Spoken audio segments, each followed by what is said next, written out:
नमस्कार, मैं जरूर आप देख रहे हैं जनाधिकार न्यूज। आज हम आए हैं संत कुमार चौधरी, जो कि शंकरा ग्रुप ऑफ इंस्टीट्यूशन के चेयरमैन हैं, और अभी हाल ही में इन्होंने एक नेशनल ग्लोबल हैकाथॉन का भव्य आयोजन किया है। तो आइए हम जानते हैं कि इनके जीवन के जो कार्यकाल है उसमें इन्होंने क्या क्या किया है और इतनी उपलब्धि इन्होंने कैसे हासिल की है। सर, सबसे पहले तो हमारे चैनल पर आपका स्वागत है। बहुत बहुत आभार, आप मुझे इतना सम्मान देते हैं और अपने चैनल के माध्यम से मुझे भी कुछ कहने का सुअवसर देते हैं।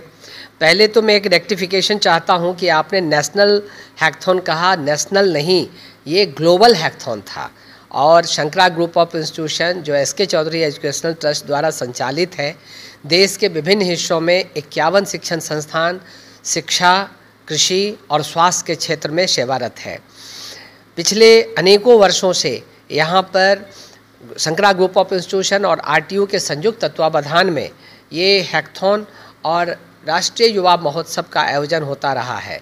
इस वर्ष फाइनेंशियल कंस्ट्रेंट के कारण आरटीयू का कोलैबोरेशन नहीं रहा है, लेकिन शंकरा ग्रुप ऑफ इंस्टीट्यूशन बच्चों के भविष्य को देखते हुए, उनका चहुमुखी विकास को देखते हुए हमने इस आयोजन को कंटिन्यू रखा।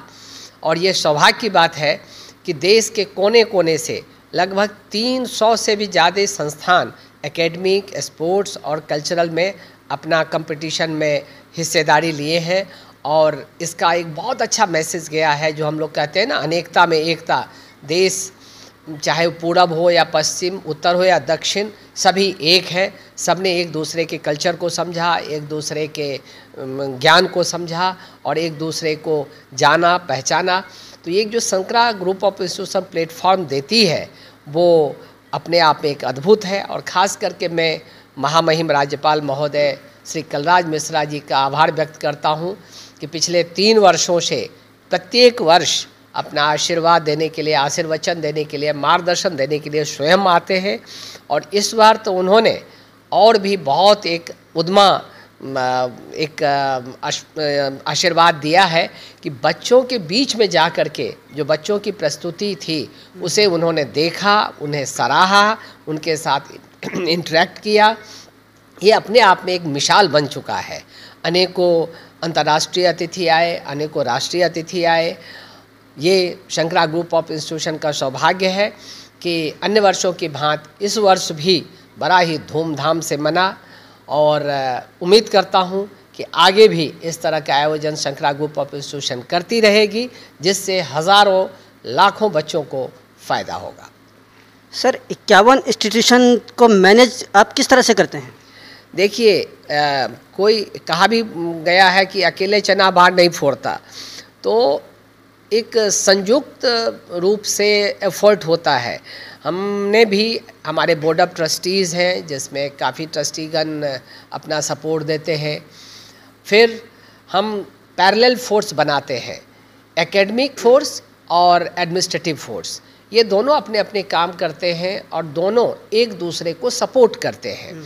एकेडमिक फोर्स बच्चों के अच्छी शिक्षा के लिए, उनको सुंदर भविष्य के लिए किस तरह का ट्रेनिंग दिया जाए, किस तरह का क्लासेस ऑर्गेनाइज हो, किस तरह के प्रैक्टिकल नॉलेज दिया जाए, किस तरह का इंडस्ट्रियल ट्रेनिंग दिया जाए, इस सब का ख्याल रखते हैं। बच्चों की सुख सुविधा के लिए हॉस्टल की व्यवस्था, खाने पीने की व्यवस्था, लाइब्रेरी की व्यवस्था, आने जाने की सुविधा, इस तरह जो एडमिनिस्ट्रेटिव कंट्रोल के अंदर आता है वो हम एडमिनिस्ट्रेटिव विंग को देते हैं। दोनों अपने अपने कामों में लगे रहते हैं और ये मेरा सौभाग्य है और ऊपर वाले की बहुत बड़ी कृपा है कि अच्छे अच्छे लोग मुझे मिले हुए हैं। सबके सहयोग से दोनों फोर्स, जो एडमिनिस्ट्रेटिव फोर्स और एकेडमिक फोर्स, दोनों मिल कर के मुझे सपोर्ट करते हैं। मेरे शिक्षण संस्थानों को, मेरे अस्पतालों को, मेरे कृषि संस्थानों को आगे ले जाते हैं। सर, ये जो इंस्टीट्यूशन हैं ये आपको विरासत में मिले हैं, ये इसके लिए आपने संघर्ष किया है? विरासत में ये संस्थान जो 51 है वो नहीं मिला है। ये मैंने अपने हाथों से प्रारंभ किया, अपने हाथों से इस 51 शिक्षण संस्थान रूपी पौधे को मैंने का बीज बोया, उसे फिर बड़ा किया और फिर उसमें फूल फल लगा है। इससे पहले कुछ संस्थान हैं जैसे school, high school, middle school, ये सब मेरे दादाश्री यानी ग्रैंडफादर और मेरे पिताश्री ने गांव में बनवाया था 1932 से जब अंग्रेज़ यहाँ राज करते थे। उस समय में भी मेरे फैमिली के मेरे पूर्वजों ने शिक्षा के तरफ आकर्षित हो करके शिक्षा को बढ़ावा देने के लिए इस तरह की स्थापना की और चलाए।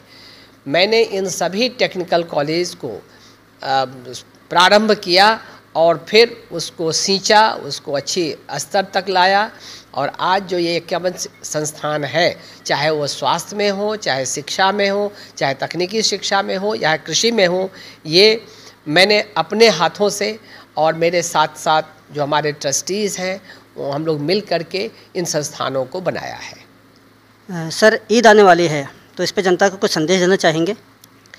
ईद हो या होली, दिवाली हो या बकरीद, फेस्टिवल जितना होता है वो मिलजुल करके मनाने के लिए एक सुअवसर मिलता है। हम अपने कार्यों में व्यस्त रहते हैं, कभी एक ऐसा समय मिलता है जबकि हम एक दूसरे से खुशियां बांटते हैं, खुशियां लेते हैं, गले मिलते हैं।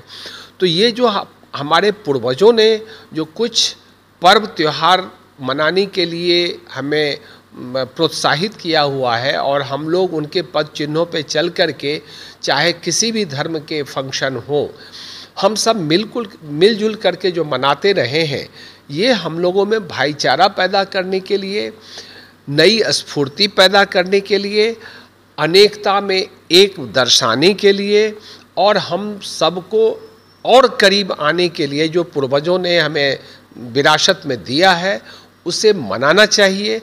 और ईद बहुत ही पवित्र त्यौहार है। पूरे एक महीने के तपस्या के बाद ये ईद का सुअवसर आता है जिसमें सभी धर्म के मानने वाले लोग एक दूसरे से गले मिलते हैं, शुभकामनाएं देते हैं, मुबारकबाद देते हैं। मैं यही कहूँगा, आज जबकि दुनिया में एक विकृति आ गई है, जब काफ़ी ज़्यादा एक दूसरे के प्रति द्वेषता की भावना बढ़ती जा रही है, उसे समाप्त करने के लिए भारत देश ही एक ऐसा देश है विश्व में जहाँ पर अमन शांति पहले भी रहा है, आज भी दूसरे देश के कंपेयर में हम लोग ज़्यादा शांत प्रिय हैं, ज़्यादा मिलजुल करके रहते हैं। इतने जाति, इतने धर्म, इतने अलग विचार, इतनी भाषा रहते हुए भी हम भारतीय जितना एकता में विश्वास करते हैं, विश्व का कोई नागरिक, विश्व का कोई भी देश इतना एक रूपता में नहीं रहता है।